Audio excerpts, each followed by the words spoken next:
Hi, I'm Jodi Daly, and this is Let's Talk, where consumers like all of us talk about what matters. So has this ever happened to you? You're in the middle of working or sitting down to dinner or even sleeping and the phone rings. A telemarketer wants something from you, either your opinion or your money or both. So what do? Well, we're going to meet three of the people on the other end of that line when we come back. Looking for a great way to keep your weekly shopping budget in check? Choose your favorite supermarket store brands and you will be amazed at the savings you'll see at the register. Made from the same quality ingredients as national brands, store brands really add up to great savings. Give them a try and add money to your pocketbook. Whether it's telemarketers, pollsters, or customer service representatives, do you ever wonder who's on the other end of the line? Well, today we have three people who you may have talked to or even hung up on. First is Emily. Emily, you were a telemarketer with a, should we call them a second-rate phone company? Yeah. Okay, good, fine.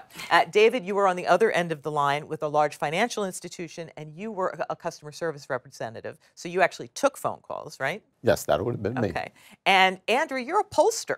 Yes. You get all of our opinions for politics and products, am I correct? Yes, that's correct. Okay, great. Now, Emily, let me start with you. Why did you do it? I needed a paycheck. Was it really as bad as we think it is? It's not entirely that bad. You know, you have a fun team of people that you get to work with, hopefully. And yeah, it was all right. Now, how many phone calls did you make a day? Roughly about 70 to 100. And how many people didn't hang up on you? About maybe 10 to 20 tops. And out of those 10 to 20, how many sales did you make? Hardly any. How many did you make in the time that you were there? In 9 months, I made about 3 sales. Jeez. Okay. Yeah. Okay. You've all talked to Emily, I'm sure, on the phone or somebody like her. What are the things that you do to get off the phone with a telemarketer?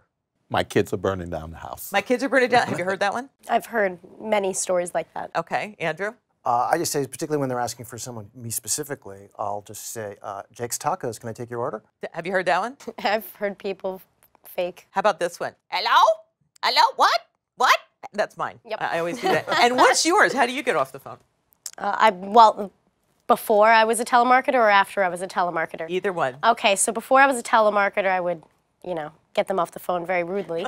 And now after being a telemarketer, I can understand the person's job, so I'll just explain to them that I've done this before and I have no interest in speaking with you. Thank you. Have a good day. And wow. And do they usually just say? Yeah, and oh, I understand, ma'am, and then they'll try to keep talking because that's what we're trained to do. But I would just be like, so okay, have a great day. It's not just rude, because somebody did that to me. I said the other day, somebody called me with a company that I like to do business with, and they said, we have a special, and I said, it's just not a good time. I'm cooking dinner right. Oh, really? What are you cooking? I'm like, what part of it's not a good time did you not hear? Now, Andrew, you don't want our money. No. You're a pollster. Correct. And why is that important? It's important because I do a lot of political polls as well as product service polls, and it's important because companies and institutions really do need your opinion in order to formulate either policy or make their products and services better. Now, has Emily's job made your job harder? Absolutely.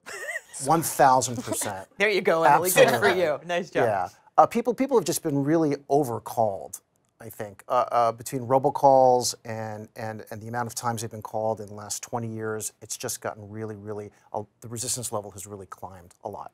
So when you keep somebody on the phone, I mean, it's really good for information. I mean, we get our national poll information from what you do. Mm-hmm. Yes, that's correct. How do you keep people on the phone? It's really establishing a rapport with people. Well, you do have a lovely voice. Well, thank you. Not that you don't. When you're talking with people, particularly about political polls, most people really do want to tell you how they feel. Oh, yeah. I can imagine in this climate even more. Yes. It's just sort of gauging the person on the other end of the phone, whether they're, what kind of mood they're in, and you can sort of match their mood. Now, you were saying earlier it is a mood thing for you when you answer the phone, right, David? Yes, and it's also a time of day when you catch someone, what they're feeling like. We were talking earlier, Andrew, about that I want to know why people call me at dinner. And you had a great answer for this. Well, you call people at dinner time, and you know, people have dinner anytime between 4 and 8, so that's kind of a big window. The other thing is you can only call until about 9 or 9:30, so if I can't call you during the day because you're at work, and I can't call you at dinner, which I don't know when that is, really, when can I call you? And the answer is, according to them, I shouldn't, but you know, if I need to call you, it's got to be in the evening or the weekend. What's the latest you've ever had a call come in from these robocalls? or the earliest. I've had one at 7:30 in the morning. I thought it was an emergency. But Yeah. not that I sleep in. I had one at 8 a.m. 8 That a.m., was- okay. Roughly around Yeah, 8 and 5, what's, 6 o'clock in the morning. and what about at night? 10 o'clock at night. 11 o'clock at Why? night. Why are people calling that late? Come on, I'm asking you. You're the expert. You were there in 9 months of hell. Well, I clocked out at 4 o'clock in the afternoon, so I was happy to not have to call anybody after that time. But the times that I was calling them, I was calling them at their places of business as well. Yeah, that's true. You Yeah. were selling something. It Yes. wasn't a personal thing. When you got, now you're on the other end of the line. You're the person that we call when we're irate about a product or a service or something, right, David? Yes. But do you feel that this whole attitude on the phone spilled over into your job? I think people are just angry in general. So There you go. That's our show for today. Angry in general. Come back again when we have joyful, we hope. Go ahead. And when I say angry in general, like I said, mood. So something could happen to them early in the day that ticked them off, and you just happen to be in the wrong place at the wrong time. Now, when we talked, when we were getting ready for the show, you said, I was born for this job. Tell me what you mean by that. My temperament. It takes a lot to ruffle me. We could be flooding right now, and I won't get upset. And Emily, why do I feel that that's not you? No, that's not me. Now, what do you guys do? And Andrew, yours takes a lot of time. How do you keep people on the phone? You know, said rapport Like first. I said, it's rapport. If you're doing a 20-minute survey, first of all, you're not going to tell them it's a 20-minute survey. You can gauge in the first minute or two, it's assuming you've gotten past the screening information and they're on the phone, whether or not they're going to be able to do it or not. You know, you can sort of gauge, again, the rapport. Once I kind of disagree with not telling them how long, because I will get into a survey with somebody because I want to help. Sure. And then all of a sudden, it's like it's been 15 minutes, then 20 minutes. How long is the longest survey? I've done ones that were 45 minutes, and that is Who really has difficult. that time? No, that's really difficult. Seriously. It depends if the topic is really interesting. I mean, I've done ones on drug use. If someone's really interested in the topic, they might hang on. And the thing is, you're right, you can't lie to them. But you can't tell them initially it's a 20-minute survey. But you can say, I'll go through it as quickly as possible. And look, if you decide you're not into it, hang up. I mean, honestly, you shouldn't say that, but give it a shot. Yeah. They might, and half the time or more, they actually go along with you. Now, when it comes to customer service, I've been on the phone with somebody like trying to book a flight, and they've been trying to help me book the flight. And after 45 minutes, they'll say to me something like, you haven't even booked the flight yet. Did you have a certain amount of call time that you had to get things done, David? Yes, because we have to move on to the next call, and it's usually scripted. So we get judged on the amount of time that we're on the phone. Well, how do you know you're being judged? Is Big Brother watching? Big Brother's eyes on everybody. So that whole maybe, what do they say, maybe recorded for Quality customer. assurance Quality purposes. assurance. You're being recorded, So always. has nothing to do with quality. It's just pretty much whether Not you get necessar- fired or not. Not necessarily recorded, but the supervisor's listening in. Yeah. What would you say is the most difficult thing to get done on one of those calls? Is it getting somebody not to hang up right away? Is it getting somebody to stay on? I would say yours would be purchasing, but that didn't happen for 9 months, so I'm not going to worry about that. What is the most difficult part of the call? Yours would be different than Yeah, it would be yours. different. Yeah, go ahead, Andrew. In polling, once you get someone through the survey, you have to get to the end and you have what's called the demographics, which is really how they parse and chop up the information. And a lot of times people are very reticent to give information about income or age. And you know, sometimes if you've gotten established trust with the caller and sort of led them in a very polite but firm way, they tend to follow your lead. And they usually just blow through it and they tend to answer your questions. And if they refuse, you just say, fine, then not a problem, let's move on to the next one, you know. And what about you? To keep people on Yeah. the phone. What did you do? I would just find something that I can relate to them with. I would say something about myself personally and be like, oh yeah, it's been such a long day, it's cold outside, isn't it? Try to find somewhere they can relate to me. So now we're having more of a friendly conversation. So rapport, just like Andrew said. Yes. And how do you get them off the phone?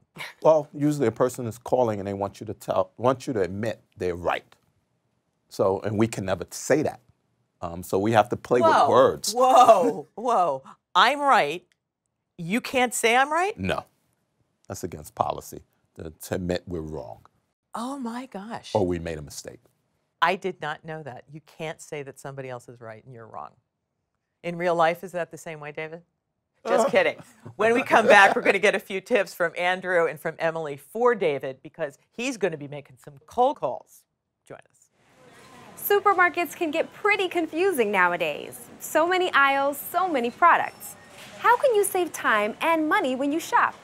Get into the habit of buying your store's store brands. You get the same quality as national brands and save at the cash register. No apps, no coupons, just money in your pocket. Give them a try and smile your way through the supermarket.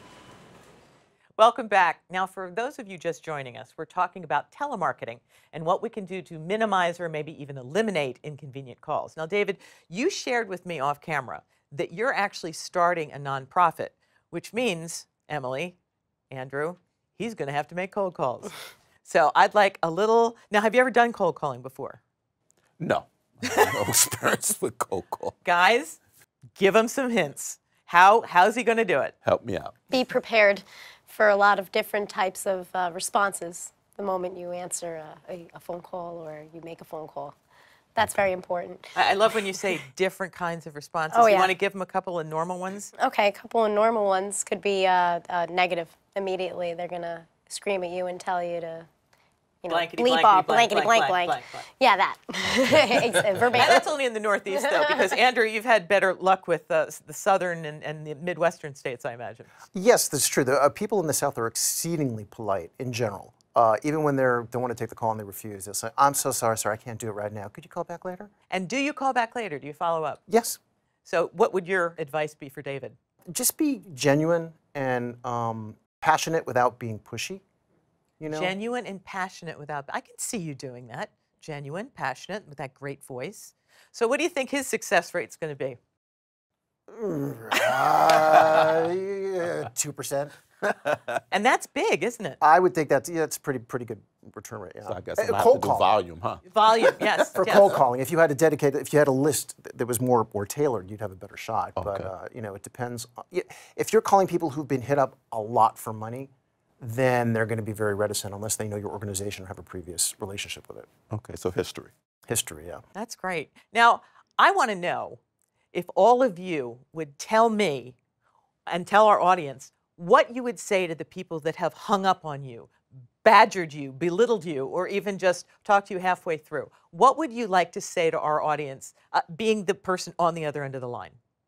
Well, personally, I knew that I had a product that could potentially help certain clients. So if it's a convenient time and you had a few moments, even if you didn't want to talk to the person, to possibly just ask them more kindly to get off the phone or to please not call back if you didn't want to be disturbed, but open your mind to the possibility that they might have a product that might actually serve you or help you in a way. That's a really good point. David? Well, I'm not saying that you're right, I'm wrong, or the company that I'm working for is wrong. I'm going to tell you I feel your pain.